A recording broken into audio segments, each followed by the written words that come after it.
एक असं वन जिथे शेकडो वर्ष कोणताही मनुष्य गेला नाही आणि त्या गूढ कर्दळीच्या वनातून एक दिव्य पुरुष प्रकट झाले, ज्यांना आज आपण स्वामी समर्थ म्हणून ओळखतो. पण प्रश्न असा आहे, ते अचानक प्रकट झाले की शेकडो वर्षांची तपश्चर्या पूर्ण करून बाहेर आले?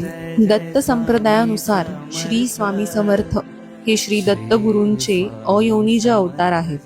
श्री नृसिंह सरस्वती हे गाणगापुरातून अदृश्य होऊन कर्दळी वनात गेले.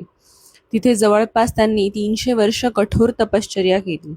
या तपश्चर्येदरम्यान त्यांच्या भोवती भले मोठे वारूळ निर्माण झाले. एके दिवशी एका लाकूड तोडाच्या कुऱ्हाडीचा घाव या वारुळावर पडला. कुऱ्हाड बसता क्षणी त्या वारुळातून भळाभळा रक्त वाहू लागले व या वारुळातून एक दैवी योगी पुरुष प्रकट झाले. ते नृसिंह सरस्वती नव्हते, तर ते होते श्री स्वामी समर्थ.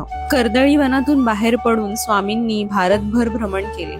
काशी, गंगातट, गिरनार, रामेश्वर, हिमालय, जिथे जिथे ते गेले तिथे शिष्य, भक्त आणि अनुयायांचा समुदाय तयार झाला. शेवटी ते महाराष्ट्रातील अक्कलकोट येथे स्थिरावले. अक्कलकोट येथे त्यांनी प्रदीर्घ काळ वास्तव्य केले. दररोज शेकडो लोक त्यांच्या दर्शनासाठी येत. त्यांनी दुःखितांना आधार दिला, रोग्यांना बरे केले, संकटात सापडलेल्यांना मार्ग दाखवला आणि दत्तभक्तीचा प्रसार केला. लोक त्यांना अक्कलकोट स्वामी म्हणून ओळखू लागले. त्यांचं प्रसिद्ध वचन आजही भक्तांच्या मनात जिवंत आहे. भिवू नकोस, मी तुझ्या पाठीशी आहे. आजही अक्कलकोटमध्ये त्यांची समाधी भक्तांना आश्रय देते.